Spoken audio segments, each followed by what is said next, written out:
Osiris.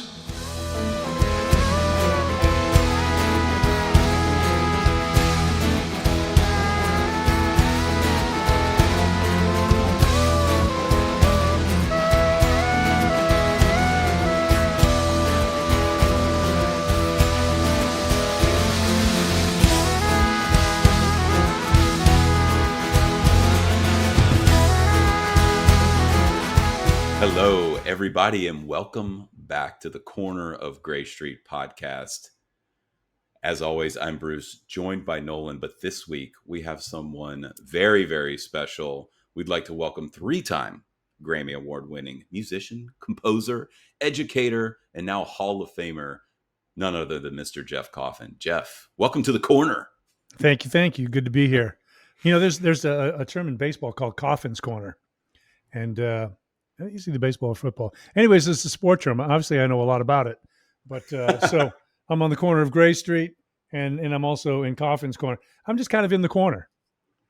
That's right.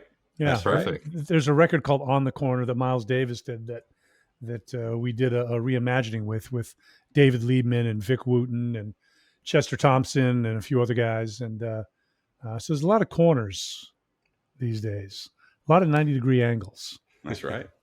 That's right. Just find yourself in the right one. It's all good. That's right. Well, so you're on the corner this week, and it is your birthday week. So happy 60th birthday to you and the Grateful Dead. That's pretty cool. Yeah. I may have to take a nap during the middle of this interview. I'm not sure.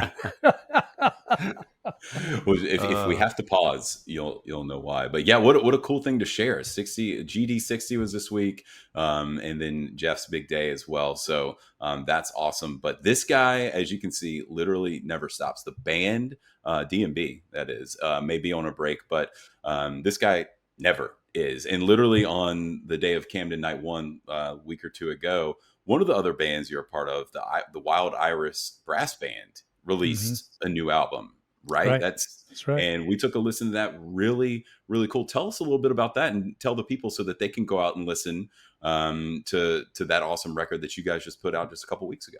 Yeah, so I can send people to our website, the label's website, which is my record label, called Ear Up Records. Like ear up. Remember the dog in the Victrola, right? And the dog had his ear like kind of cocked to the side, like listening to the Victrola here. So that was where the name came from. Because I thought that, you know, when we perk up, you know, we kind of tilt our head a little bit. We're listening for something and we kind of listen. And so I want the music that we put out to like perk your interest. I want the ear to kind of go up just a little bit. So earuprecords.com, you can find all of my records, all the records we've put out over the years. I think there's 40 some odd releases at this point. But the Wild Iris Brass Band, the record's called Way Up. And it's a band that I co-lead with a great trombone player named Ray Mason, who's out now with Lauren Daigle. He's been out with Elvis Costello, Taylor Swift. What's the Afrobeat band out of New York? I'm spacing their name. Anyways, I'll think about it. But he's done tons and tons of records. Just a brilliant musician, a great friend. And when he moved to town, he lived literally 96 paces this way from my house. No way. And Antibalas was the Afrobeat group. So he lived 96 paces from my house, which we didn't realize until one day my wife and I were going to the farmer's market, which is 3 blocks away. And I see him walking back from it. He's like, "Oh man, I live right here." I was like, "You're kidding me, right?" So as the pandemic came, there was a friend of mine who he was turning 50, and he said, he was kind of lamenting, and he said, "Man, I always thought that I would be in New Orleans for my 50th, listening to a brass band, sipping on some coffee." And I thought to myself during that conversation, well, you're not going to be in New Orleans, but the other 2 things, we can make that happen. So I didn't tell him. So he was sort of in my pod, and I said, well, let's have breakfast. We'll bring some donuts over. There's like $5, amazing, like croissant donuts. So we got a bunch of those, and I said, when Leoko and I call, just meet us in the driveway. We got a couple of things that you can help us with. And so we had gotten together and rehearsed the wild iris. The iris is the state flower here in Tennessee, and so kind of in keeping with the traditions of New Orleans, it's the wild iris brass band. So we had done some rehearsing in the garage, got together, I don't know, maybe 8 or 10 kind of classic, fun New Orleans tunes, and parked a couple blocks away from his house and strolled up, called him, said, "Hey, man," I said, "just about to pull in. Come on out." And he comes out, and we're standing in his front yard, and and he was just flabbergasted. And his partner, she was taking video from behind him, which they sent a few days ago. Um, and it was just such a beautiful moment, to be able to bring that music to him, to sort of be coming out of the pandemic with people that I love, that I work with a lot. And it was so fun that I told Ray, I said, "Man," I said, "we got to do this some more." So we started doing pop-up gigs at the farmer's market, right? Ooh. Which is just a few blocks away. We would just call and say, "Yo, can you guys come by?" And we would go and play for like an hour. And the first time we did it, people were out, everybody was masked, but people were able to get together. But the experience was cathartic. I mean, people were literally weeping as we were playing because they hadn't heard live music in over a year. It was that powerful of a moment. And so I started writing some material for the band.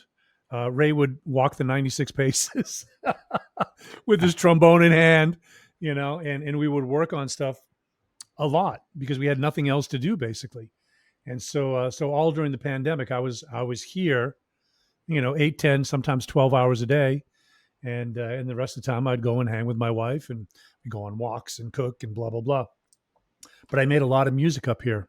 And so that was the start of that band. So the only cover that we do on that record is Dolly Parton's 9 to 5. So as we were talking about doing the record, there was something I had heard it recently again. And honestly, I never liked the tune. It's kind of like, whatever. It's kind of a cheesy pop kind of country, whatever. Sure. And but I love Dolly and all the activism work she does and how she's so into like literacy. And I've got some children's books that I've done that we donate to the Literacy Foundation up in Philly, and et cetera, et cetera. Anyways, so I had heard this tune and it popped into my head. I was boom, like it's got this kind of just groove thing to it. I thought, wow, man, if we can make that funky, which is not hard to do, right? I thought, man, we got to do this tune, and it's got such a roots tie to this state, to this city, and it's awesome. It's a great cover, and everything else. We got Steve Bernstein playing slide trumpet, electric slide trumpet on one tune. Weedy Brahim from New Orleans on some percussion. We got Bela Fleck on one of the tunes also. Minimal overdubs. Most it's just us. There's a couple of tunes. I play clarinet on something also. I overdubbed. I think it's on Bramble Ramble, and so it was just such a blast to do. It came out about a week and a half ago, and again, it's on Ear Up Records. It's on all the streaming platforms. The Wild Iris Brass Band, Way Up, and we just got a 4.5-star review in Downbeat Magazine from the editor in chief, Frank Alkier of Downbeat Magazine. So we're really proud of it. It's super fun, super funky, and it's kind of our twist on kind of roots New Orleans, Eastern European brass band, Americana, with a little slice of Dolly in there. It's got everything. Wow. It has a lot of stuff. How long does it kind of take you to get into that groove or mindset that I'm making like New Orleans brass band style music as opposed to funk or, your typical jazz or D&B mode? Yeah. Well, I've got 24 solo records out now, and they're all very different than each other. And so I mean, I'm never really in only one mode. Hmm. So my listening is very wide. My interest in other cultures of music has always been very wide, from like Alan Lomax's field recordings. Excuse me. There's a really great website called Folk Streams, FOLK streams.net, that has like hundreds of folkloric documentaries that you can watch, including like The Land Where the Blues Began by Alan Lomax, Peg Leg Jackson, who has a peg leg, plays harmonica, has a scar from his ear down to his mouth and no ear on one side. And I don't know if you ever saw the movie Amelie. Remember that movie? Anyway, she would No. send these videos to this old guy that lived downstairs. And this video of Peg Leg Jackson was in there. He's out of Mississippi, and mid 70s, and kind of pans in. It's black and white. There's a hound dog, sitting on the dirt road, and he comes out of his house and he kind of walks down the steps. And you got to watch it. I won't tell you any more than this, but it's absolutely phenomenal. And he's a storyteller, drinking some moonshine, telling stories. And it's called Born for Hard Luck. And Okay. maybe my favorite line in the whole thing, he's like, "I was born for hard luck." It's a gravelly voice, kind of Mississippi. It's hard to understand people from Mississippi sometimes. The accent is so beautiful, but a lot of times they have no idea what they're saying. And so he says, "I was born for hard luck. If it was raining soup and everyone had a spoon, I'd have a fork." I mean, it's this kind of stuff, right? And it's just old school storytelling, and he's just holding court, man. And it's so these different cultures of music that I've always loved. And I remember when I first heard New Orleans brass band music, it completely blew me away. And we recorded Grugrux King down there, Hmm. excuse me, in 2009. And I was out every night, man. I was hanging like with the Yellow Pocahontas Indians, which are a whole different thing in New Orleans than like any kind of the tradition. I mean, it's traditional, but it's a different thing. It's its own culture. The Black Indians is its own culture in New Orleans. And but hearing these rehearsals of the Mardi Gras Indians, of walking down the street with a brass band, and so some of the music I've written in the past also has been with these ideas in mind. Some of the tunes that I've written, that I've had um, arranged for big band. There's one tune where there's three different traditional New Orleans, well, two different traditional New Orleans tunes going on.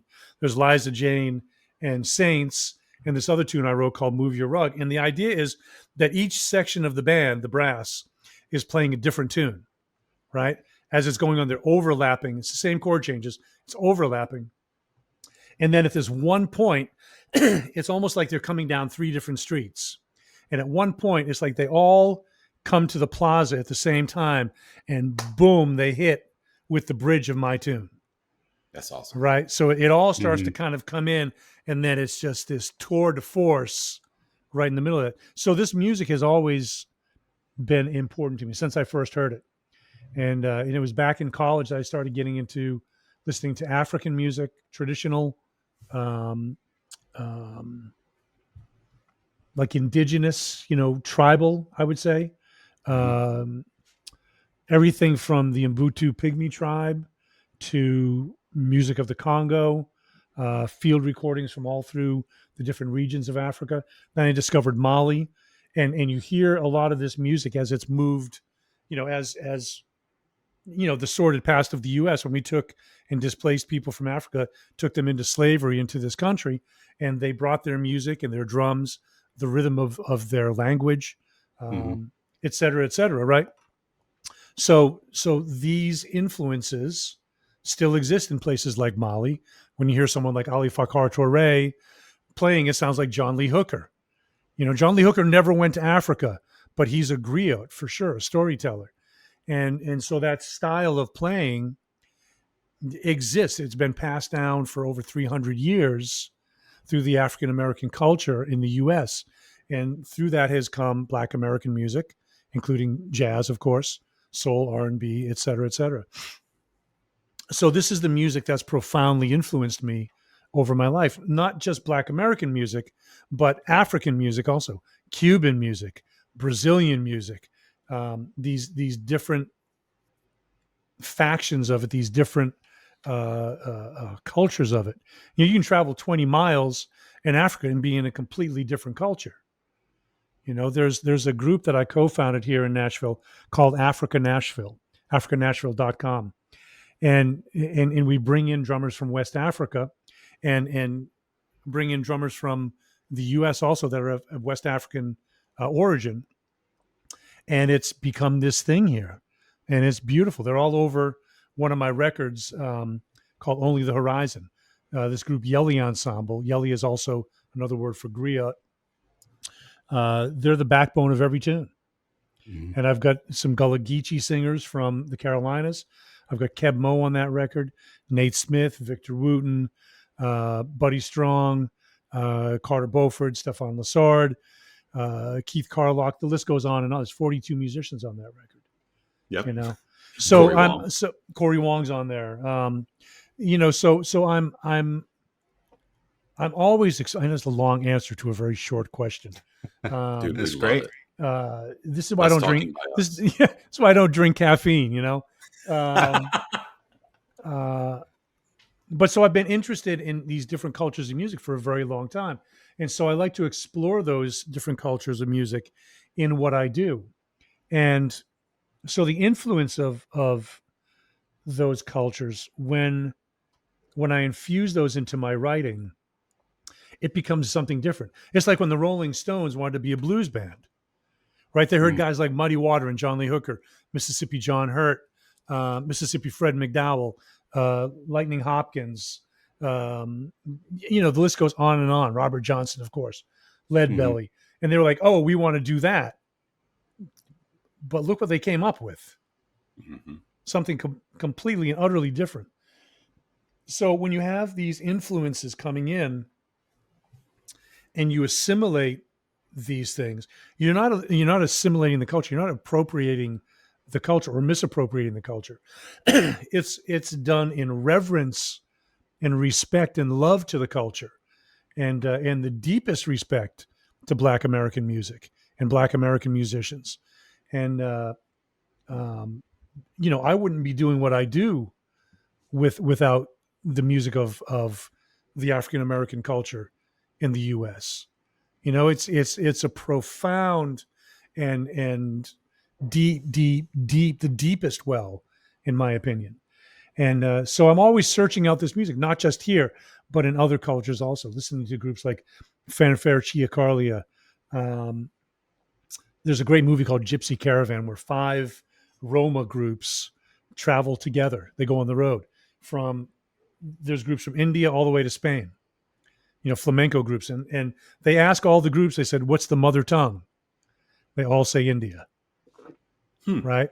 So the profundity of Indian music, traditional Indian music, guys like Hari Prasad, Ravi Shankar, of course, Hamzat, not Hamzat Nayakan, he was a writer, Umjad Ali Khan, the sitar, the tabla, Zakir Hussain, all these musicians that are coming out of this deep tradition. I remember talking to Bela about this one time and his influence of Irish music and Indian music, African music, etc. And he said, I'll never be an Indian musician. I'll never be an African musician. I'll never be an Irish musician. He said, but I can infuse those elements with what I do and make something that's unique in the reverence of those cultures. And so with the Flecktones, who I'll be doing a tour with, by the way, in late November into December, we'll get into that at some point. It taught me so many things, first of all, but I was already writing when I joined them and listening to this music. And this music was making its way into what I was doing. I've never wanted to be just a jazz musician, right? To me, that's a narrow scope of is there. I'm not going to say there's a limitation, because I don't think there's any limitation in the word and in the music itself. But I do think that if you're specifying genre, you tend to take yourself out of areas. And Mhm. so I consider myself a musician. If other people want to label me one way or the other, that's up to them. But for me, I consider myself a musician and a composer and an educator. And I do those things. I'm not a jazz educator, I'm an educator, you Mhm. know? Um, I'm not a jazz composer, I'm a composer. I'm not a jazz musician, I'm a musician. And so this word has had controversy, as you will, through many decades. People like Duke Ellington, Miles Davis, they didn't like the word. Um, there's quotes from John Coltrane that, asking him about the word jazz, he says I don't know. He says, I'm just trying to play John Coltrane, That's right. and I'm like, amen to that. Mhm. That's the whole idea. Thelonious Monk was playing Thelonious Monk. Miles Davis was playing Miles Davis. They asked, We they talked about asked, corners. They didn't want to be painted into a they don't corner. want to be in. Yeah, there's no right angles in Yeah. nature, That's right? right. So I think that I have no idea what the original question was, but I'm That's just the saying best. that I'm infatuated with immersing myself in music of other cultures. And so my career, I've wanted the water to rise evenly all the way through. So all the different instruments I play, from bass flute and bass clarinet to piccolo to all the saxes, to these drawerfuls of crazy wind instruments I have, to whistles like this that also work as a back scratcher. Um, inside joke on that one. To whatever, to didgeridoos and whatever. So I'm exploring sound all the time, and that's what I'm fascinated with. And so in the studio here, I literally have everything, at arm's reach. I got my horns, I've got my flutes, I've got singing bowls, I've got whistles that I've made, I've got ocarinas, I've got bells, I've got a whole corner over here of percussion. I've got drums that I don't play, that other people play. Um, I've got a bass amp, I've got a bass, I've got keyboards, so guitar amp. So when we want to play, ring a ding ding, come on over. They don't have to bring anything. They just show up, Hmm. and it allows us to create. The room is double walled. It's very quiet. There's wood floors. The room sounds great. If I want to throw up a mic in the middle of the room and record something for posterity, something new, but I'm here working on music all the time. It's an incredible Yeah. looking space. That's It's so great. jealous. I love it. Yeah, There's a tiny it little looks bathroom awesome. over here. Got a Oh, you tiny got little it all. sink. You have Yeah. a kitchenette? No, Yeah, no need, no. no need. No I just eating I just when I when just we're go inside. making No, that's I do eat sometimes in here. Yeah. Not often. It's a but you great had setup. yeah, that was such I mean, incredible answer. I could listen to you talk like that all day, but like you surmised yourself in your career and like all of these solo records very beautifully there. Your versatility, the diversity in music, genre blending or bending, however you want to say it. And it really came to a head, I thought, on Only the Horizon. So you mentioned that record. Mm, Um, and that was released almost a year ago, which would be like the third record you've done in like a year. yeah. um, but Yeah. you had all of those different musicians, and a quote you had was, "This is the most time I've spent, the most fun I've had making a solo record, and I think it's the best music I've ever made." Do you still Mm. really feel that way about that record as a whole? Yeah, I do. I do. And I've got other stuff coming up that I feel just as strongly about, quite honestly. There's a trio record with Jordan Perlson and Victor Krauss Yeah. that is almost done. This will be our second record, and we've got a ton of amazing guests on it. People like Mike Stern, Bela, Jerry Douglas, um, Alex Acuna. I mean, the list goes on and on. But it's all based around Leo Genovese on keys. Um, um, it's all based around the trio and how that trio of bass, saxophone, and drums can expand into these other areas of music. And another project, I've got a trio with a bass clarinetist and a cello player, and we've added tabla and some ambient guitar on that. And I've got Victor Krauss and Jordan playing some percussion and some upright bass on that. And then there's another project we recorded last Thanksgiving with a quartet that started off as a drum and sax duo, and we looped some bass lines, played to a click, added bass, and then got Bob Lanzetti from Snarky Puppy to add Yeah. this cool rhythmic and ambient guitar stuff. And I love it. I feel like I'm in such a creative space with creative musicians. I'm releasing a couple of records that I'm on that are not my records on Ear Up later this year. One from Ibro Diabate, who is part of Africa Nashville. He's an incredible, dare I say, genius djembe player and percussionist. And everything was recorded in here. And we would have different guests. We had Bola Kata, who's also another West African djembe player. Future Man from the Flecktones is on one of the tracks. I did some woodwinds on one of the tracks. And so it's crazy. Ebro would do these things. It would be like 10 or 12 parts of percussion. No click. He's not counting himself into anything. It's such a different way to conceptualize music, right? And it's all dance music. That's the thing. From Senegal, Guinea, it's all dance music. It's all ceremonial, which is one of the things that attracted me to it in the first place, is that it's like birth, death, puberty, wedding, good harvest, bad harvest, dry season, rainy season, feast, famine, hunting, hunters come back. It all has ceremonial music that they dance to also, right? So he came in and we got sounds, made sure that he was cool with the sounds I was getting. And he would play like a dundun part. A dundun is a particular drum, has bells. So he would play the part, be like 10 or 12 minutes long. And he would get done and be like, goo geek, goo geek, goo geek, goo, whatever, right? And so I said, okay. I said, how was that? Because I have no idea. I don't know what he's doing, right? He's like, oh, yeah, good. He calls me a maestro. Good, mice. Yeah. Next part. So he would do another part on top of that, somehow end at the same time due to the cues that he's given himself. So he's hearing vertically all this stuff, right? And so he'll go through, and then towards the end, he's like, now there'll be 2 djembe accompaniment parts, and then I'll do a djembe solo on top of that. I'm just like, whatever you say, man. And this shit was unbelievable, man.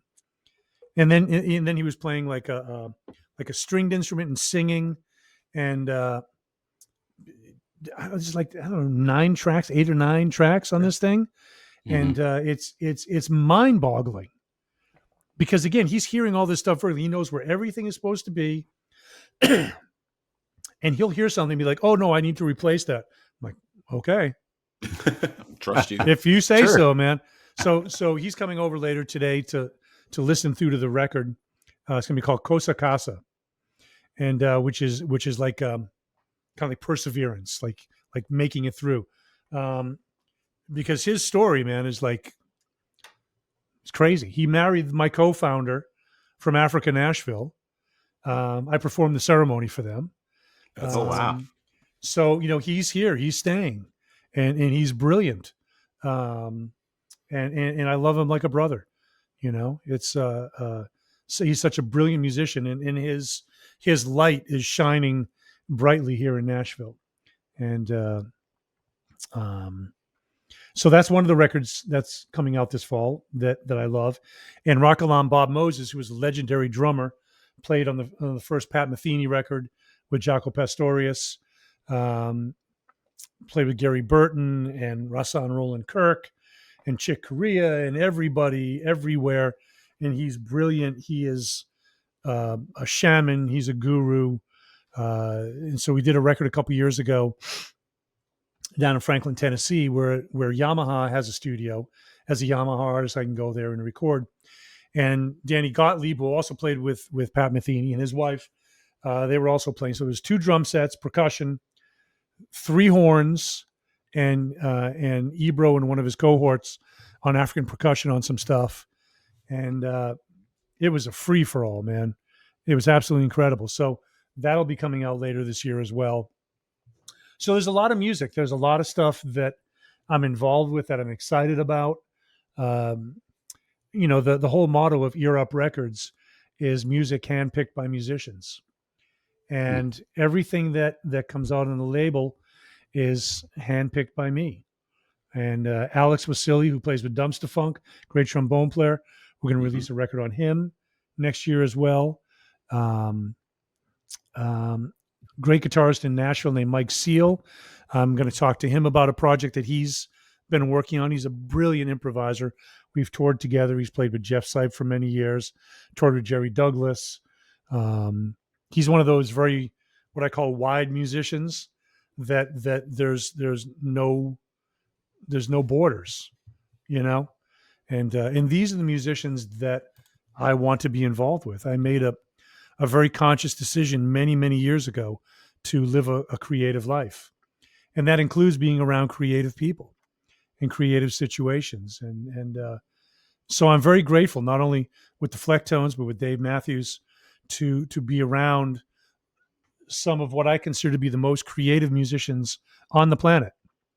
And there's people who sound different than they do, um, but nobody that sounds better, you know. Hmm. So these are the people that I adore being around, and that we get to play for people who listen to this crazy music.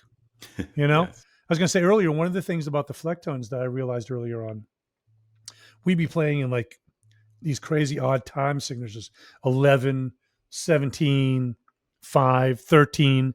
You know, things are shifting all the time, and I look out and they're people are dancing, and I'm Hmm. We like, figure it out. what in the world? Right? It's just pulse, right? Yeah. And so you have Future Man and Victor Wooten, part of the Wooten brothers, who are pulsing this stuff. And it's the same with the African stuff. It's all pulse. It's not like 1, 2, 3, 4. It's just all, it's either an up or a down. It's all Hmm. it can ever be. It's either an up or a down. And then subdivisions of that, which are either an up or a down, right? And it's binary. And so I realized a long time ago that music should be dance music. I think that all music should be dance music. Doesn't mean that it's going to be in time, but it should move you. It should make you want to move your body. However, it makes you want to move your body. It might be contorted. It might be thrashing. It might be laying on the floor and undulating. It can be whatever Yeah. you want it to be, right? Yeah. But Yeah. but so this has been my goal really since the beginning, is to make music that was moving people figuratively, emotionally, spiritually, physically, you know. Um, and when I kind of made the shift from more kind of straight ahead stuff, my first couple of records were more straight ahead, and Commonality was the first one. Well, Outside the Lines was the first one, then Commonality, um, and then I can't remember the name of the next one. Oh, Go Round. And then I got into this record called Bloom, which I had been ready to do for a couple of years, but I had some other stuff I had to get out first. That was kind of the foray into a lot of this kind of thing. Like I had Chris Steele on that record. I had Bela on that record, Vic Wooten, Derico Watson. Um, I had Johnny Neal singing and playing B3 on that record. Um, there's some New Orleans stuff on there. I was playing a fife from Otha Turner, who was a Mississippi fife and drum music on one tune. So I had the W.O. Smith Community Music School here in Nashville. I had their youth choir. And that was when the Apple computers were like this big. And I'm like, bringing it to their camp. And I'm trying to figure out how I'm going to get them to sing in 5 when they can't hear the tune. Hmm. Right. Yep. So figuring all this stuff out, and it's taught me so much just about myself, about music, about musicians, about listening, about space, about transparency, all these different things, So to me, it's dance music, and I'm exploring all this stuff all the time. It's all a big experiment. I have no idea what I'm doing most of the time, and I don't say that like to be tongue in cheek about it. I say that because that's how I want it to be. I want there to be a blank page, Hmm. right? Um, I do a lot of drawing, and I've done it for years. But I use this program called Procreate on the iPad. I've done probably close to 300 pieces at this point, but I never have any idea what I'm about to do. So I start it and I kind of see where it goes. And it's the same with composition. I have no idea usually where it's going to go. I just know that I was saying this a couple of days ago that um, I wrote this piece after having a conversation with my friend here in town. It's got Chris Walters, who's a genius piano player and composer who I've worked with for 30 plus years now. And talking about all the craziness that's going on in the world and in this country in particular. And, how angry he is Hmm. and kind of what to do with that. And I said, man, write something, write a suite. There's some stuff coming up that I can't talk about quite yet because we haven't announced it, but it's very important in October. That's going to be going on here in Nashville. But I said, write a suite for this thing, and debut it there. And so I came home and the muse grabbed me gently by the throat and she dragged me into my studio and she said, "You will write." And I wrote this, I wrote a suite myself and it's done. It's amazing. And Wow. I get goosebumps thinking about it because yeah, my hand was on it, but I don't know where this I'll write sometimes, come back to something and be like, man, how in the world did that happen? Yeah. I remember years ago I did a gig. It was the Dallas Jazz Orchestra. I was still in college at North Texas. This was maybe 89 or 90, and we played the Montreux Jazz Festival. And as I drip tea on my computer, sorry. And we were doing some gigs with then musical director for Van Morrison, Georgie Fame, who's a brilliant keyboardist and singer, and Van Morrison, right? So we would do some tunes with Georgie Fame, then Van Morrison would come out and we would back him up on his tunes. And I had just started writing. And I remember I asked him one time, he was very approachable, super nice guy, eccentric, as you would imagine. And I asked him, I said, I'm curious because I've started composing and I'm wondering if you have any like methodology, any tips, any thoughts that you can share about your process. And he does this. He says, I'm just a conduit. He says, I don't know where they come from. He said, but they come through me. He says, I'm open to them. And he says, but I'm just the conduit. So to me, it's like that spirit being open to whatever this is, Mm-hmm. I remember talking to Ornette Coleman one time. I had this amazing opportunity three opportunities to hang out with him in New York. And he's one of my absolute heroes. And we were talking about ideas. And this kind of gets to the Van Morrison thing. And Ornette was asking me more questions than I was asking him, which was crazy. And but he said, where do you think ideas come from? Like, what are they? Where do they? Where are they? It's like kind of you download them almost, which is kind of what Van Morrison was talking about, being the conduit, for this. Mm-hmm. And I told Ornette, I said, I'm not really sure. I said, where do you think they come from? Because I wanted to hear what he had to think, right? Mm-hmm. And he was so soft spoken. He said, well, he says, I think that ideas reside in the same place as prayers. Out there. And my head exploded. Mm. For these vibrations to exist. Like you think about a prayer as something holy, something that is so personal, that is so internalized, that purity, that's coming from a place of love, desperation, gratitude, sadness, happiness, et cetera, right? So the purity of these things. And so now he's talking about ideas residing in that same place. When you think about electricity, when you think about Ben Franklin and the kite, basically downloading electricity through this kite, Mm-hmm. and guys like Tesla, Edison, Da Vinci, the discovery of these ideas, the curiosity that in the passion they had that led them into the discovery of these things. The word education, which in my opinion, in most times is done completely wrong according to the actual word itself, has a Latin root of educare, which translated literally means to draw out. To draw out.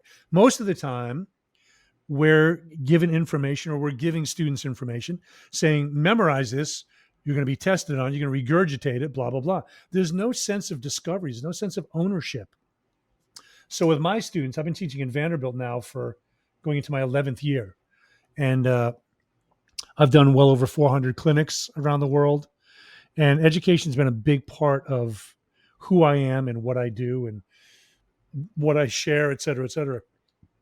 So rather than giving them the information, when they ask me a question, I'll say, well, what do you think?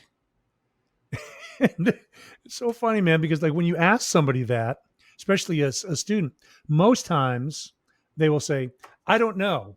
And then they give you the answer. I don't know. I think. I'm like, and a lot of times they'll get done and I'll say, great. Beautiful. What are the first three things that you said in that description? They're like, what? And they'll try to figure it. They're not even conscious that they're saying it. It's so ingrained in us to say, I don't know, rather than pause. Somebody asks you a question, pause.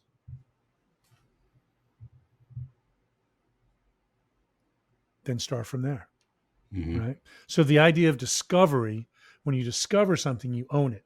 So the discovery of ideas, the discovery of these nuggets of inspiration, if you're open to it, it's there. There's an old saying that I read many years ago in a book called Illusions. I was talking with Vic Wooten about last night, which was one of the main inspirations for his book, The Music Lesson. It's written by a guy named Richard Bach. It's about yay thick, and it's subtitled The Adventures of a Reluctant Messiah. and so this book, Illusions, one of the quotes in there, it said, argue for your limitations, and sure enough, they're yours. Now, this book changed my life. Absolutely changed my life. I remember the day I read it. I remember where I was. It was like an out of body experience for me. Again, goosebumps, and so I tell this to my students, there's like, oh, I can't do that or blah, blah. I say, yeah, argue for your limitations. And sure enough, they're yours.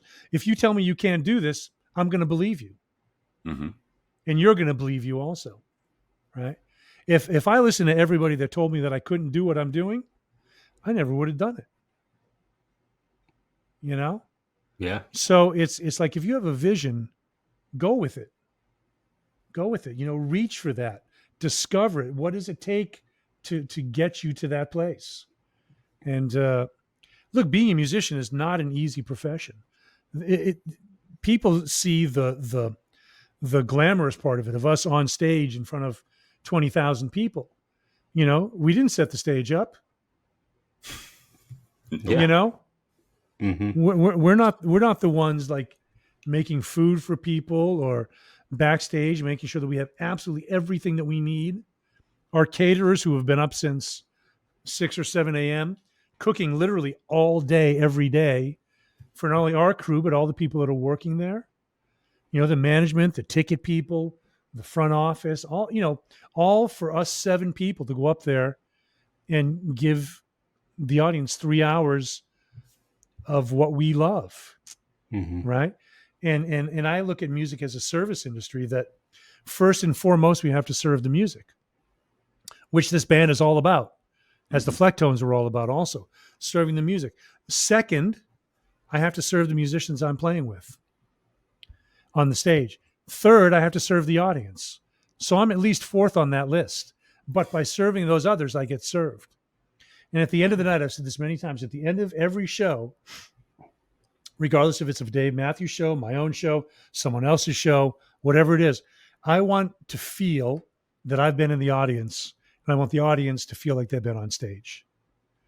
I want this reciprocation that's going on. And it doesn't matter if there's 5 people in the audience or 50,000. This is the experience that I personally want to have, and that I really hope that our audience members have. This is one of the reasons that at the end of the night, I take a picture for the audience, Love that. right? Yeah. I'm not taking it for me. I see that all the time, right? But they don't get to experience that. And I'm like, wow, man, if you could see and experience what we're seeing here, it's overwhelming. You know? Yeah. It's powerful, man, on every level. And the energy that we give and they push back. They're nice, man. We are tired. Tired. It's hot. We are tired. It's the middle of a tour. We are tired. We get out there and the fans lift us. You know? They lift the bandstand. You know, they're our inspiration. And this happens more than you know. Happens more than you know. I love that. And so you know, that's the reciprocation that is so beautiful and so important. And I think I know I can speak for everybody when I say this, and I don't usually speak for anybody else but myself, but I can say that everybody's grateful for that. Everybody. Well, it seems like it. I mean, I definitely get that vibe from you guys on stage, and I feel like I'll take it back to the first time Bruce and I saw you and the Flecktones play together, Greensboro at the Carolina Theater, 2006. We were in high school, and we're just absolutely blown away by the stuff you guys were doing on stage. I think that was the first time we saw 2 saxophone Jeff, and we were like, okay, all right, what is going on here? And, I've got a big mouth. But no, that was like such an eye-opening experience for us, because I feel like we were introduced to you guys through some of the legendary guest performances with DMB, because DMB was our first big musical love that we latched onto. But seeing you guys back then doing stuff like that, and the effects and pedals that you did, you know, stuff we'd never seen before. And I don't know, that stuck with us. It's interesting too, man, because now there's cats using pedals all the time, you know, and there weren't many of us at the time. There were some, and guys like Skerrick has been using them for a long time. I'm looking for this picture that I got to show you guys. But there haven't been many, you know, back in the day, but now there's a lot, and it's really taken it to the nth degree, and it's really great. So this photo I'm about to show you is from late 90s. The only one not in this photo was Victor. And I remember that he had left with some friends right after the gig. But check this out. Oh, wow. Awesome. Love it. Did y'all purposefully kind of stand in a row of who's No, taller it just all the way down to who's it just went that way. It looks like when you're standing there for like a wedding procession type deal, and top to bottom. Right. And it's funny because Matthews is he's not that much taller than me. Right. But it sure looks like that on He's the standing photo. on his tiptoes. He's that probably guy. on his tiptoes. He might be wearing boots or something, you know. Goof. And classic Dave. But I have all these really great pictures, man, from back in the day. And like, you know, like for example, like this is like late 90s when we would go out on tour with them. And this picture of me and Roy is, I have it in black and white. Selfies. I have it on stage every night when we play. So that box that I have next to me, there's a plexiglass top on it, and this is one of the pictures that I have in there. So That's he's really cool. He's on stage every night, man, absolutely every night. And I love this one also. So we would get together and we would just talk shop, and for whatever reason, there were these pairs in the room, right? And so we started taking pictures, like kind of like still life. You know, like these whacked out shots. So, you know, we've had fun for the longest time, and you know, Victor and Future Man and the other Wooten brothers grew up with Carter in Virginia, and they would go and jam over there, and they would all hang out. And so there's a deep history with these two bands. Flecktones are going to be at the Gorge. I'm also doing some touring with them the end of November. We're with Howard Levy, the original Fourth Flectone, and the Alash Ensemble, the Tuvan throat singers, if you will. Yes. And we're doing the holiday record, Jingle All the Way, which is going to be re-released this year. And we're doing about 3 weeks on the road, starting the day before Thanksgiving at the Ryman. And then I think we leave Thanksgiving night late. And we're going to go like Midwest through the Northeast, ending up at the Joy Theater in New Orleans. I want to say like December 21st or something, 20th, right around there. Yeah, you guys are coming to Durham, December Coming to 17th. Durham, yeah. I'll be there. Yep, Yeah. great. Yep, I live right. Lucky you. Right That's by there, yeah. Near me. Yeah. Thanks. Appreciate it. Bruce, where are you? I'm down in Florida. Okay. I don't get any love from a lot of times, but yeah. I can understand bands not wanting to come down here in the summer, but I'm like, please, we have indoor places too. I get it. But yeah, anyways, I was super stoked to see that announced and really pumped for Nolan. That's been a favorite of ours since 2008 when it was released. Shout out again, Matt Norlander. It's one of his favorite Christmas records of any genre ever. He brings it up all the time. It's a fun one, man. It is really, really cool. So to be touring on that is excellent. So I'm really curious to see Nolan's obviously review after that. But you were doing kind of a good little segue there. So not only all the pedals and stuff that we were talking about that, maybe you and others kind of helped pioneer, but you brought them over and we saw them, especially in D&B, the first show that you came to sit in when Roy had his accident. We were actually there and we're from North Carolina. So Charlotte 2008. And we got to see a lot of that. You got to see 2 saxophone Jeff, a lot of pedals. And then Stone opener. Dave really threw you out there, man. He said, opening with the Stone, Jeff solo, Old Dirt Hill, basically you weaving in and out. It's kind of a lot of great Jeff Roy kind of vibes there. And then Die Trying, which you used to use, I think, the wah pedal a lot on. And so it was very distinctly different at the beginning. What was the approach really to that show? Was it like, hey, we're going to get you out there, get you comfortable by forcing you into, soloing and taking the lead early? No. Or what? Do you remember? What was that like? It was hanging on for dear life, basically. Yeah. I had gotten called the day before. Yeah. So I was at a friend's wedding in New York with my girlfriend, my now wife, Leoko. And we were driving from New York to Massachusetts to visit my grandmother and my mom. And I got a call from Dave Bendett, who was Bela's manager at the time, Flectone's manager. And he said, hey, Leroy Moore had a really bad ATV wreck, and he's going to be out for a few months. And they're wondering if you can sub for him for, the 2 or 3 months that he'll be out. And I said, yeah, I have to cancel a bunch of stuff. We didn't have Flectone stuff, but I had arranged a bunch of other stuff, including a trip to Australia and some different things, education stuff that I was doing. And I said, when do they need me? And he said, right away. And I said, what's right away?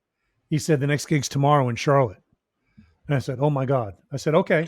I said, well, tell them yes. And, give me some more details and let me start working on things on my end. So I called my stepson, Caleb, and I said, hey, what's up? So what are you doing tonight and tomorrow? Nothing, blah, blah, blah. I said, here's the situation. And I said, can you drive to Charlotte with all my gear? I can tell you where everything is. And can you meet me there tomorrow morning? And so he did. And I flew down early from Boston. And I told him everything I needed. I need a music stand, a stand light, a box of number 2 pencils, an eraser like this. I go through a lot of erasers. Big time. 3-ring binder, plastic sheets, 2 manuscript books of loose paper, clothespins to hold the music. And so as soon as I got there, I flew down early from Boston, met up with Rashawn and Dave, and literally as fast as I could write, Rashawn was feeding me parts, and Dave was he'd be playing through some stuff, and I wouldn't even write down form. I was just writing down parts just to get enough tunes to get through a set. Hmm. And um, I only knew a couple of their tunes from the stuff that we had sat in on. So that night, I've got this stuff in a 3-ring binder with a little stand light in front of 15,000 people, and I'm sure everybody was like, "Who the hell is this guy? No, we knew. What's he doing here?" Because I don't know that a lot of people knew that Roy had an accident, Sure. Right. and so it was, everything that I knew how to do and know how to do as a musician, um, I did. First and foremost, be a great listener, and be malleable, be able to listen to everything that's going on and try to fit into that situation. And it was pretty seamless from the beginning. I didn't know that the Stone was the first tune. I don't remember anything Hmm. about that night except for standing there with the stand light in my music stand, like, kind of turning towards Rashawn, watching him, and he would kind of nod me into these places. And Hmm. and I still do that sometimes. There's so much music, and I swear, man, it took me about 5 years to really feel like I knew the gig. Hmm. I mean, there's just so much music and how to play the gig, and it's so overwhelming. There's well over 200 tunes. We've Yeah. done what, like 130 tunes so far this summer. I think I A lot. saw that yesterday on Yeah. somebody's post, and that's a lot of music, man. That's a lot of music, and um, so we all lean on each other, and but again, I will say that Roy is up there every night with us in spirit, and certain things that I play are not only parts that he would play, but even in solo, certain inflections that I play are characteristic of his playing. And so when I learned the catalog in '09, I spent a month, 3 to 4 hours a day with my iPod and headphones. And um, just every single day, man, I put it on shuffle, Hmm. and I would play along and trying to remember what parts there were, this, that, the other thing. Some of this stuff is all asymmetrical, first of all, and some of it is like really twisted. Yeah. And A little nonsensical, which is awesome. yeah, it's beautiful. And so you know, just trying to learn that and assimilate it, and not see the parts, but to Hmm. hear the parts.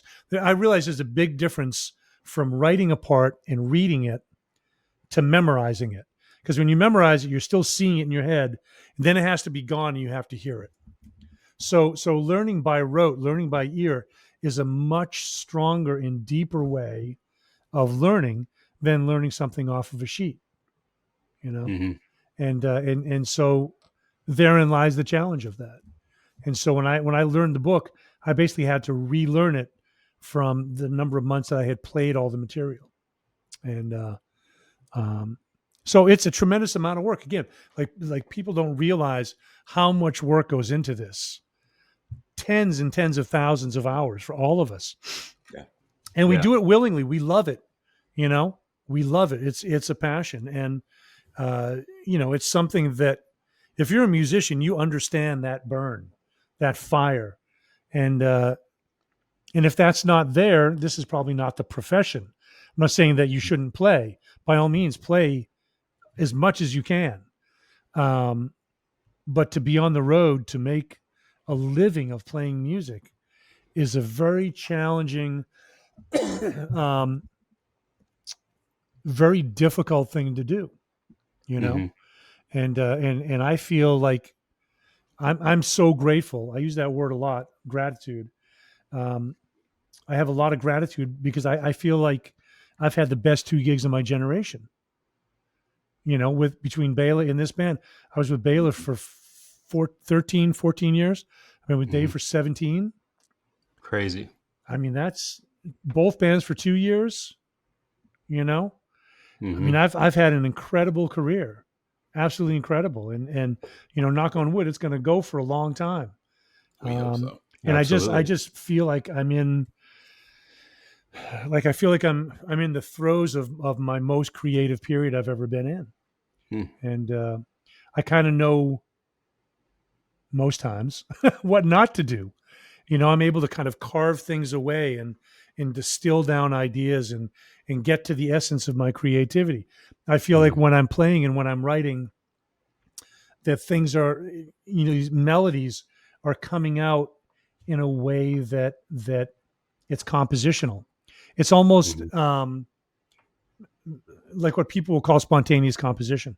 I'm not at the point where everything is like that, but there are certain things that come out, the shape of a line, the idea itself, that I go back and I listen and I'm like, that first idea is sort of almost from that unconscious place, that unconscious place of I have no idea what this is. Again, like when I draw, I'm not pre-planning it. It's like when we're having a conversation. I'm not pre-planning this. I'm not. I'm surprised at how much I'm talking. I'm thinking about it. I'm like, man, I haven't shut up this entire time. Thank But God. but the questions you're asking are thought provoking, and it's stuff that I've thought about. The stuff that I've assimilated and codified, not to put an angle on it, not to put a right angle on it, but to open those angles up. And rather than being myopic and having on the blinders, like I'm going way beyond the peripheral for myself. And that's the place that I try to live in all the time. And whether it's my photography, or my drawings or my compositions or the way I teach, I don't want there to be a box. I want to dismantle the box, recycle the box. So there is no box. There's no potential of a box. And I have to do this with my students because a lot of times they're in a box, right? They're coming from Mhm.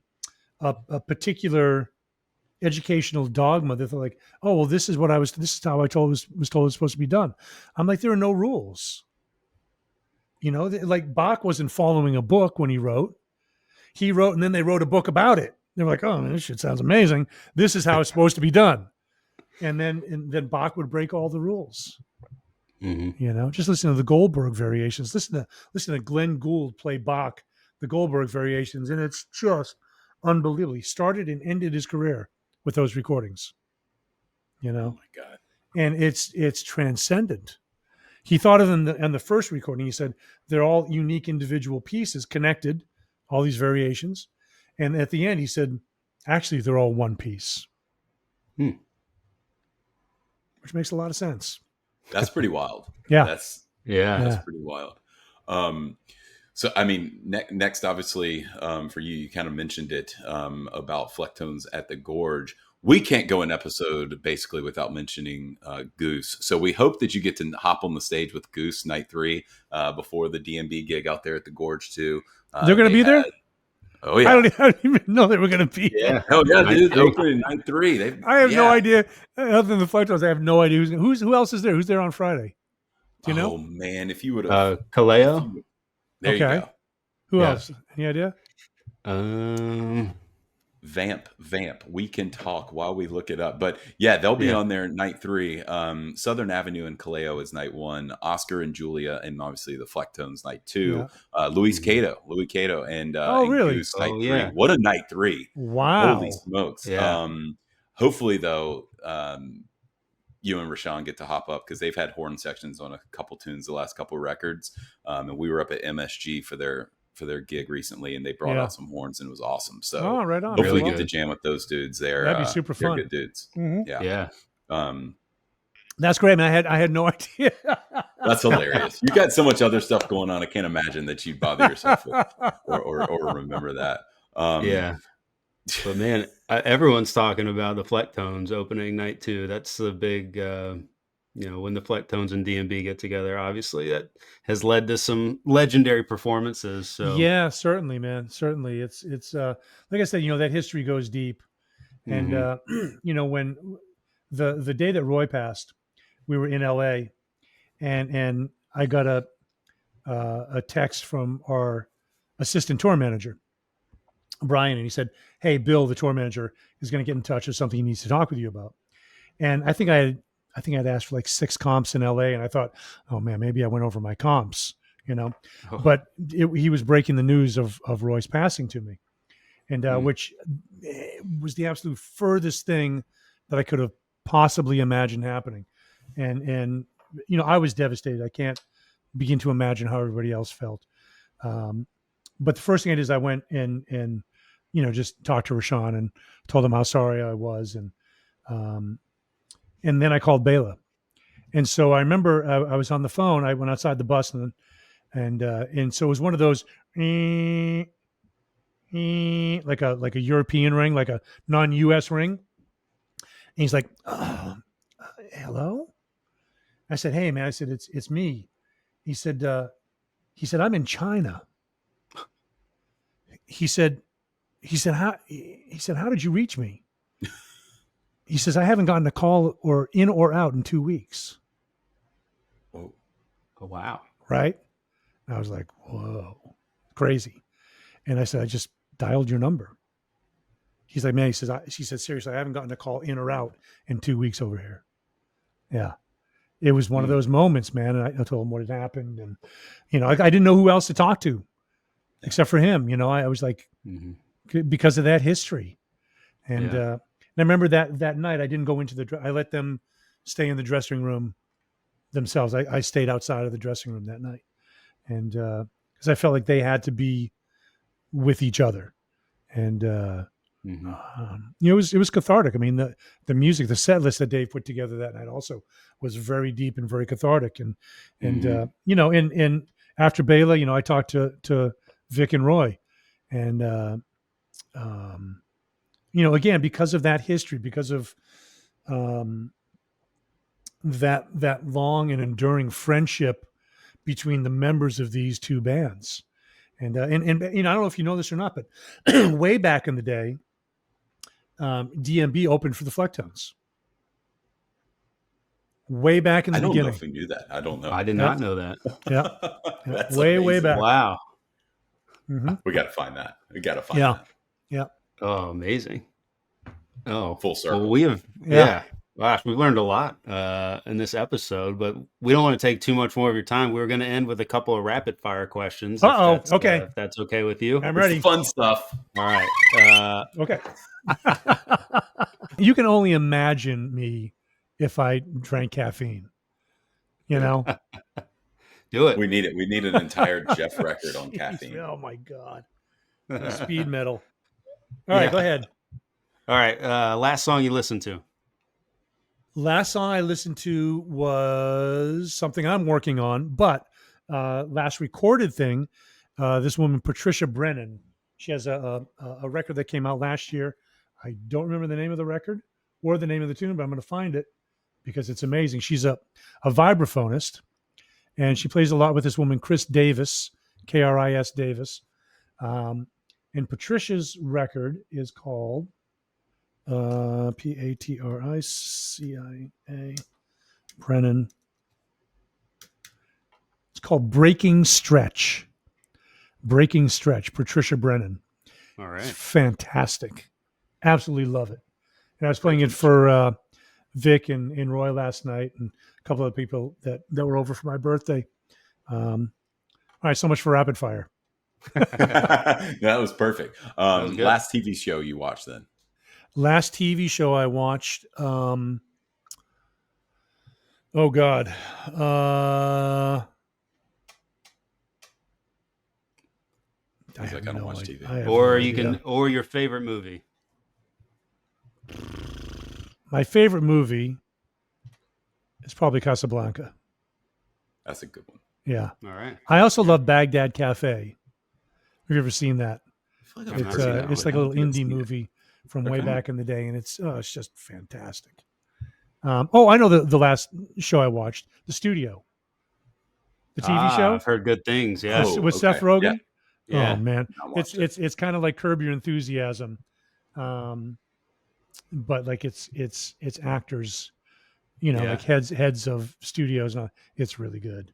You ever seen Call My Agent? That's another great one. I don't think so. I think it's all in French. It's brilliant. Absolutely brilliant. Cool. Yeah. But The Studio, that's the last one I watched. Nice. All right. Do you have a favorite DMB sax riff to play? Um, some some of the kind of Middle Eastern things I really love. So at the beginning of Minarets, Oh yeah. Mm-hmm. right? Do you know what that is? What What is is it? it? Let's see if I can find a read here real quick. I'm going to play this for you because I can't sing it very well. Oh, we know what it sounds like, but we need to get everyone the pure Jeff Coffin Minarets intro. So the line.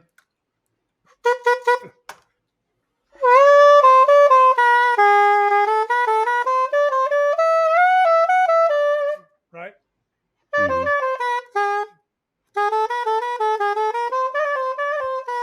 If I Were a Rich Man from Fiddler on the Roof. No Oh. kidding. Yeah. If I were a And so rich Roy just man. threw that in.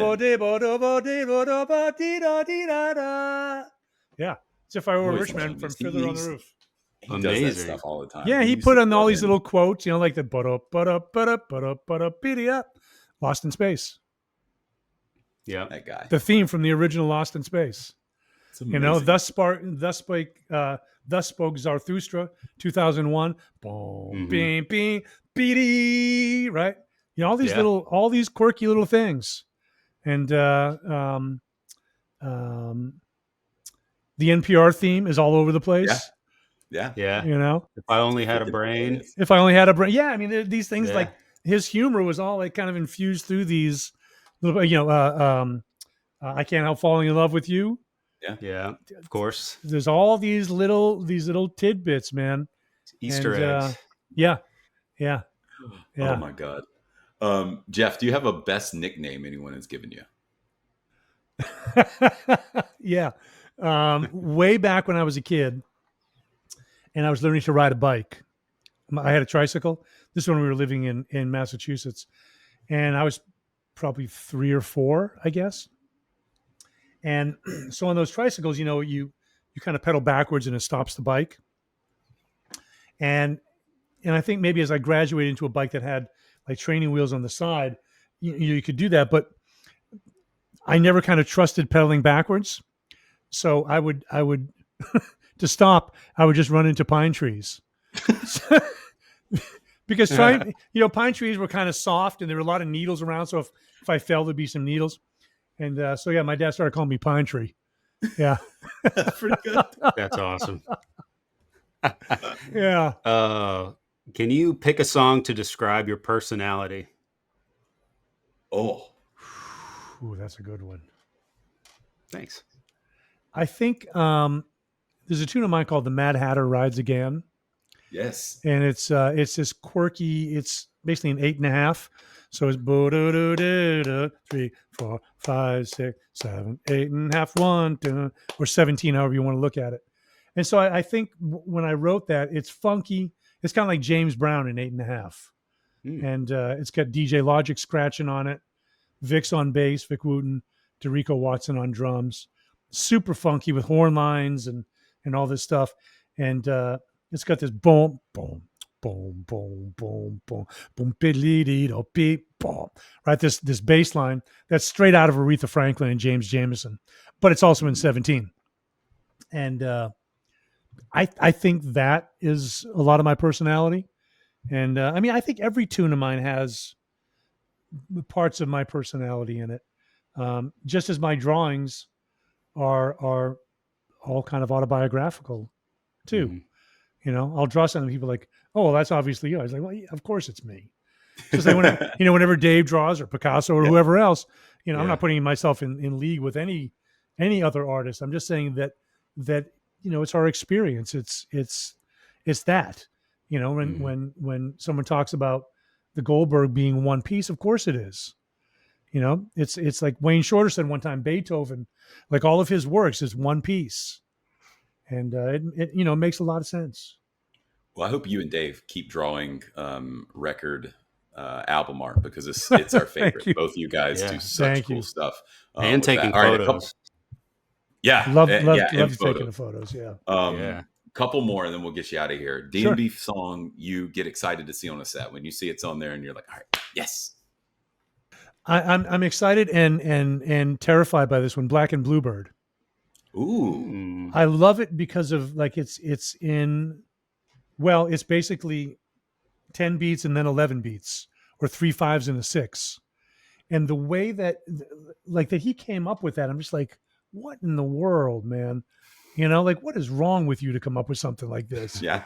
And it's so beautiful and I love it. But it's tricky again because it's asymmetrical, and the horn parts are simple, but on the record, if you listen, there's sometimes two horn parts going on at once because we both wrote charts for it. We ended up using both of the parts, right? Oh, So then we could never remember the parts when we would play it. So we had to kind of distill the parts down. And still every time when we played, I'm like, oh God, I gotta go listen to that one again. And but I love that tune. I love it's a sweet story, talking about the light of Beetlejuice as being what 60,000 light years or however, can't remember 6,000, 60,000, doesn't matter. I'm not going to be here for, when the light right now comes off of it. But it's just, it's a sweet story. And, when I was a kid, my dad and I used to look at the stars a lot. And so, I think that's kind of an archetype with parents and their kids. It's like, wow, this light is from like when the dinosaurs were here. It's absurd. It's absurd, that's right? deep. You think about that and it's like, wow, man, like that may not even be here anymore. You might not know for another 6,000 years that star is gone. Apparently Beetlejuice is about twin. to explode or has exploded. We're about to see it. Like you can Well, see, I think it's the star next to it, right? Is it Beetlejuice or is it the one next to it? Because they've just I read a little bit discovered... and I just started thinking about Black and Bluebird when I saw the article. So every period of time, Beetlejuice goes dim, right? And they were like, what in the world? Like, what's causing this? They couldn't see, but there's another star that's surrounding it. And maybe it's smaller, something is going on, but it dims the light every however many years or months or whatever the cycle is. And just recently they've discovered that. That's also absurd. Yeah. Also. Yeah, the skies are crazy. So is the ocean. Yes. Well, you sound great on that song. Do you have a favorite Flecktone song? Favorite Flecktone song. I always loved Big Country, and Shanti I always liked also, just because of the just the vibe of it. Train to Connemara was one of the first pieces that Bela and I wrote together. Trane, like John Coltrane, because it was on Coltrane's birthday that we started it in the cool. upper deck of a double-decker bus that we were touring in Europe. And his cousin was living in Ireland, and he was coming down to meet us in Dublin from Connemara. So it's Train to Connemara, and which has the sound of like you're taking a train to Connemara. So it has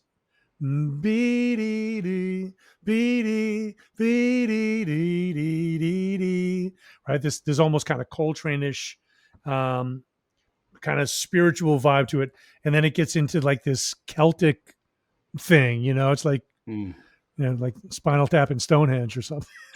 And oh, how they danced, the little children of Stonehenge. Oh, that's so good. I saw that again the other night in Charlottesville, by the way, and I was the only person in the theater. No kidding. Yeah, so great. Sequel coming out soon. Yeah, the new one's coming out. Yeah. That's the best. By the way, this top that I've been messing around with, right? I love tops. I have a couple of them here. But yeah, right. Which I just watched the other day. Brilliant movie. So this one was made by Ian Kuhn, who was our sound guy for 30 plus years, who just recently passed. And so I have it on my desk and I spin it every day and I think about him. And we just loved him to death, man. He was just such a beautiful spirit and loved music so much. And we were all heartbroken when we lost him, but I get to remember him every day. And it's a great spinning top also, man. It's, oh, wow. It's killer. That is pretty cool. Yeah. Well, shout out to Ian. And so he would make these. He was just like just because he was one of the things he liked to do. Amazing. That's so cool. And he gave me one because he knew that I liked them. Well, that's a That's a pretty cool keepsake. Plus, to keep it right there on your desk. I have Yeah, like a it's right here in stress front ball. of I'd me. rather have the little spinny thing. That'd be cool. Yeah. If you, Yeah. all right, last one, promise. If you could have picked a different career, what would it have been? Where would Jeff Coffin be? Ooh. I would want to be a geologist or an anthropologist, like studying Wow. rocks and like discovering things, like take the little dust, Yeah. a little, like light broom and go, Yeah. like finding fossils and that kind of shit. I love that. It's just fascinating to me that like you look at this rock and it's like 14 million years old. I'm like, what? Come on. Yeah. Get So Jeff that kind of thing. I've big always, hat. I need a big hat. Yeah. Yeah. The Indiana Jones hat. Right. I've always, excuse me. I've always loved rocks, and like if there's a rock pile, man, you'll find me there for hours, just looking at stuff and finding things. I'm fascinated by it. Awesome. Yeah, absolutely He fascinated. rocks and he loves rocks. I love it. Yeah. There you go. Yeah. Well, I had a rock tumbler as a kid. And I never had enough patience to let them polish. Just good. I was like, are they done yet? Are they done yet? No. Nope. No, they're not. Not yet. Well, we'll get you out of here, but first wanted to see if you had anything you wanted to plug. I know you mentioned a September 26th show coming up, and Oh, yeah. I don't know Yeah, if there's September anything else. Yeah, September 26th at the Franklin Theater, just barely south of Nashville, with the great saxophonist Bill Evans, played with Miles Davis and Allman Brothers and Panic and everybody else. And he's a brilliant, brilliant saxophonist. Keith Carlock on drums from Steely Dan and John Mayer. Great local bassist named John Estes, who's played on 1,000 sessions here in town. And he's played with Bela and Abigail and just brilliant. And the coup d'etat is getting Buddy Strong on keys for this gig. So he's going to be coming out, and I'm super excited about that. And, most people don't get to hear him outside of DMB. Yeah. Mm-hmm. And so Buddy's on Only the Horizon record, and he's on the tune that has Carter, Stefan, Bill Evans, and me and Buddy. And so we'll definitely be doing that tune that night called Picking Pockets. Yeah. And Great so tune. I'm very excited. Thank you. I'm very excited to have him on that. And all the info is on my website, jeffcoffin.com. I'll be back in teaching and doing education work around the country. But doing gigs here to there in Nashville and in other places. But that one, September 26th at the Franklin Theater in Franklin, Tennessee, is going to be off the hook. It's a beautiful theater. It's going to be great music, incredible musicians. And it's going to happen one time. So get your tickets early. Amazing. You can get the link at jeffcoffin.com. Sweet. Love that. And then Everyone make go to that it. Everybody. Yeah, do that. And then also get your tickets for the Jingle All the Way tour with the Yep. Flecktones. And I Jeff. can send you guys links that you can post also if you'd like. Oh, yeah. And, Yeah, that'd be and great. share around. Yeah. Yeah, so make sure to Please check do. those out. You know where to find Jeff on socials, so he can take a picture of you if you're in the crowd. That's and right. Show you what you look like to him, the ants that are marching and dancing, giving the band all the energy they need Yeah. to get through. But thank you, Jeff. You've been so generous and just enlightening. Is incredible musician, incredible person. So this was, my this was absolute a ton pleasure. of fun. Thank you. Thank Yeah, you. we learned a really lot. appreciate it. Yeah. And thank you all for listening. Obviously, just as Jeff said, we love the fans, and we appreciate all of you. So thank you guys so much. And we'll see you all next time on the corner of Gray Street. And maybe there's going to be a little outtake at the end about a particular superhero and an ironic connection. Yeah, that's too good. Yeah, exactly. We got to clip that. Thanks, you guys. I appreciate it very much.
Osiris. Yeah, I do want to point out as we start this that wasn't Christopher Nolan, wasn't he Batman? He He's the directed. director. He's the director, right? And your name Mhm. is Bruce. That's right. And you're Nolan. I'm just saying it might be some And you're kind of Nashville, home of the Batman building. over in the Batman building. Wow. I'm just saying there's kind of a theme going on here that was kind of unbeknownst to me. And yeah. So Worlds are colliding. Oh, yeah. worlds are colliding. Yeah. Yeah. And my There's last sort name of is a- W, so I get that all the time. Ever since I was a kid. See? Yeah, always. Yeah. Always. All right. All right. And Nolan kind Yeah. of looks like the director. He's got the headphones, got the hat. Oh, You yeah. know, there he's you got the go. glasses that make him look smart. I'm not saying you aren't. I'm just saying the glasses kind of like they enhance that, right? Oh, thanks. So yeah. I'm just saying that there's a little Batman thing going I'll on. take it one more step further. Yeah. Bela famously wore the Batman shirt in the was it the number 41 video? Oh, yeah. The really long one way back. The in really day. long one, yeah. It's too much. There's probably an episode of The Simpsons that deals exactly with this. Yeah. Right? We're going to have to go back in time. That's a good call.